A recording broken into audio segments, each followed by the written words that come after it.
happy hour shot. That's the last shot of the day.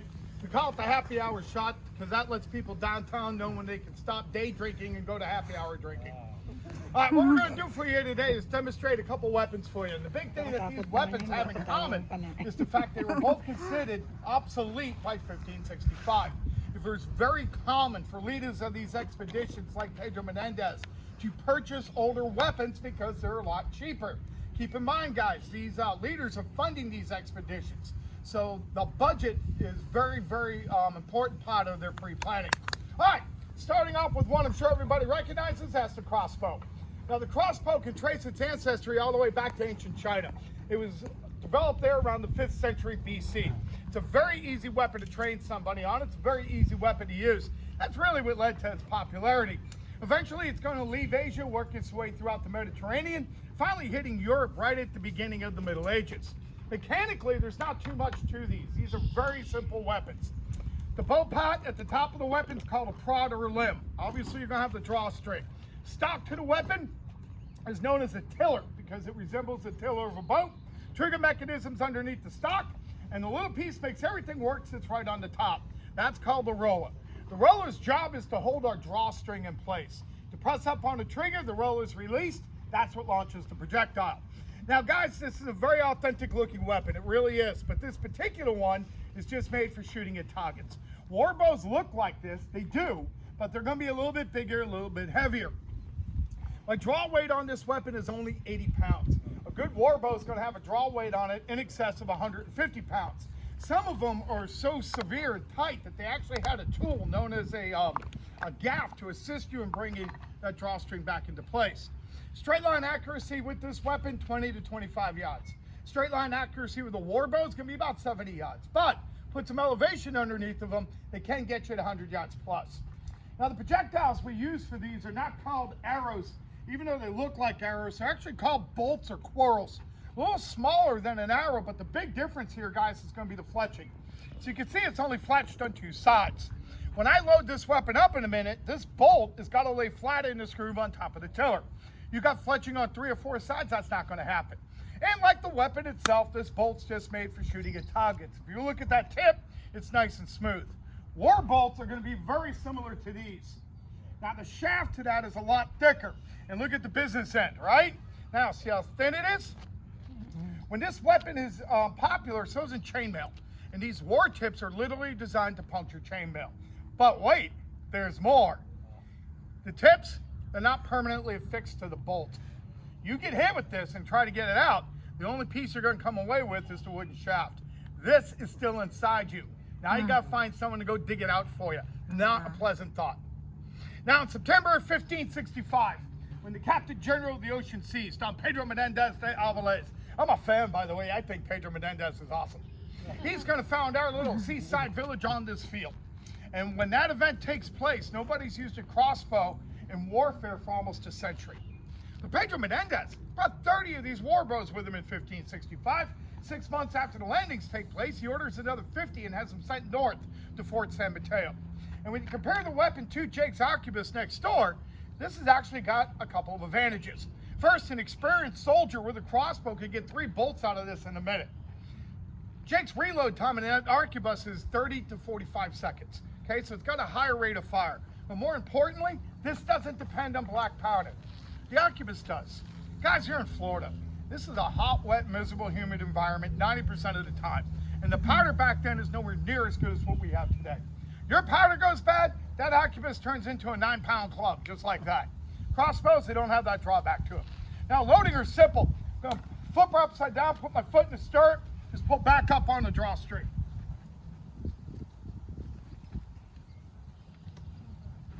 Drawstring set, take the bolt, slide her on in there. She's good to go.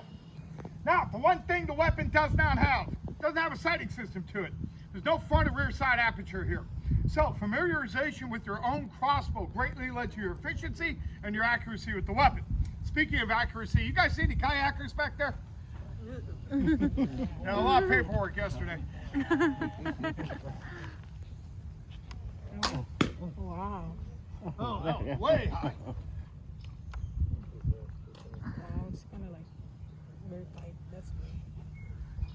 Nice easy reload. It's nice and quiet. That's a little bit better. Red. You guys got the point, right? Yeah. Listen, the main purpose of these was to be backup weapons to the arquebus. Okay, the arquebus guys are reloading. The soldiers with the crossbows are going to step up. They're going to put some bolts down range, keep the other guys' heads down. All right, next, my partner, he's going to come out here and tell you a little bit about our cannon. We'll get the old girl fired off for you. Appreciate you guys coming out. Go Sox. Go Yankees. It has a weapon. All right, thank you very much for coming today, guys. What we're going to show you firing the cannon is what's called a 6-pound bombardetta. Now, maybe some of you are aware of the huge medieval cannons that used to fire big stone balls at castle, break down the wall, and have the garrison inside surrender. This is a smaller cousin of that, made the same way, fired the same way. This is a bit smaller. This is a medieval cannon. Now, the one that we're firing for you is a modern reproduction, okay, made by modern materials, modern methods. But if it was made like the originals, it would have been made very differently than the cannons you see here that are on the pedestals and down on the ground. These are cast cannons. They had a mold. They poured the red hot liquid iron into it, put it cool, they would take it out and drill out the bore. This cannon was made like this water barrel. What they would do is they would take strips of iron and they would forge weld them around some sort of former or dowel to make the barrel shape. And then they put those rings on every 10 inches or so for reinforcement. So water barrel, cannon barrel, made the same way, or sort of the same way. And now, I think the most interesting thing about the cannon is the fact that the chamber that holds the powder and the wadding is separate from the cannon barrel. Look over to the left of the rear of the cannon. You'll see a cylinder that's standing straight up and down with 2 round handles. This is where the powder and the wadding went. We've already got one that's loaded into the cannon barrel right now. It's being held there by that horizontal block of wood known as a breech block. A couple of terms that's come down to us over the century. This cannon could have 4 or 5 of these. If before an action they could all be preloaded. With a good crew of 5 men, the cannon was capable of firing once every 30 seconds if it had to be. Now, this is not a breech loader. The cannonball does not fit into the rear because of the constriction back there. This has to be loaded in front. Now, a lot of people ask how far could this thing shoot the cannonball? Well, with about 1.5 pounds of powder, which is about 1/3 of the weight of the ball, which is the formula of the time, it could hurl this cannonball almost to the Bridge of Lions, 9/10 of a mile away. However, to try to actually hit something, where the boats are floating in the creek over there to the left, they are well within range of this cannon. Now, they were good. They practiced about once a week. They could get within 4 feet of where they were aiming, usually. The master gunner would have known everything about this cannon, what it was likely to do, and what kind of weather. And still an art and a science, but they were fairly good at it. Now, the cannonball itself is not that impressive. It's small. I can hold it up with one hand. And it doesn't blow up. This is not a shell. It's not hollow with an explosive charge inside of it.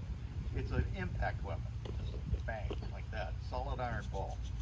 Well, you might look at this and say, hey, what happens if you get a big pirate ship in St. Augustine's Bay? 3 masts, a whole row of cannons, a bunch of buccaneers waving cutlasses ready to sack St. Augustine.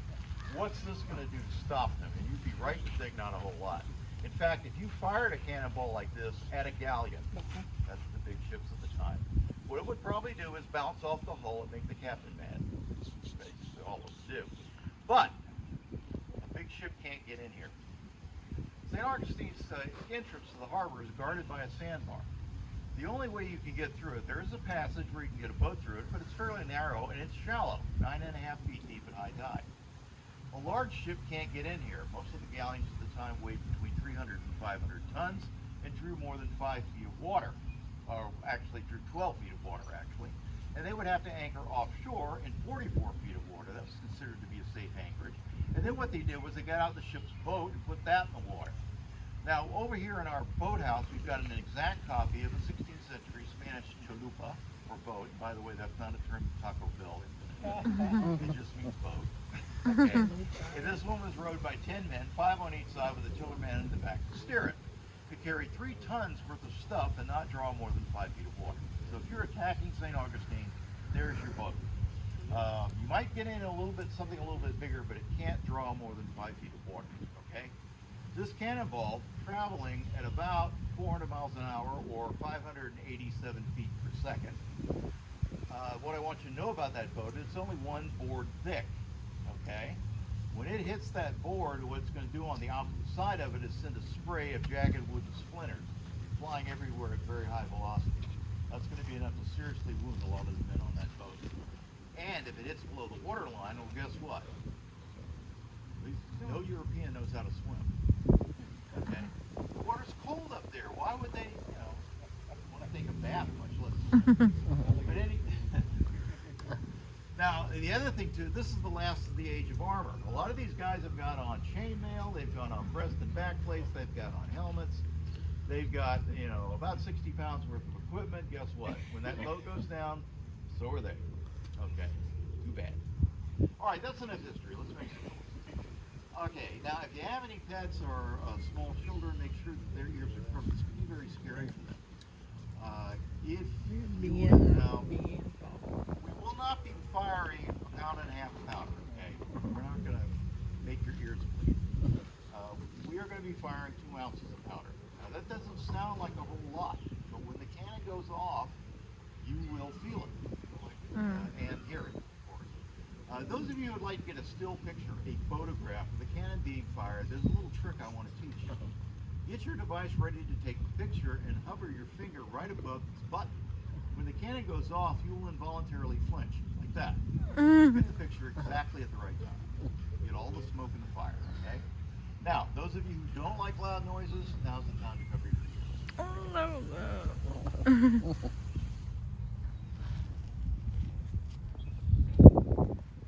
Oh shit. Everybody ready? Yeah. Okay, here we go.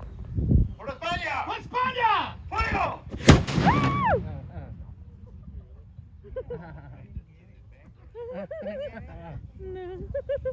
All right, get a little bit of smell of history here. One more time. Come back tomorrow at 10 to 11. We'll fire it again. Hindi ka nakita pa rin video. Folks, thank you very much for coming Video. today. That steak Yun is nga, actually hindi ko sold nakita in video. powder. Meron ka? Part of the naked black powder. If you have any questions, Kasi hindi come ko up and ask. na-push If yung... not, have a great evening. Dito ako nag-push eh. Hindi push yung play.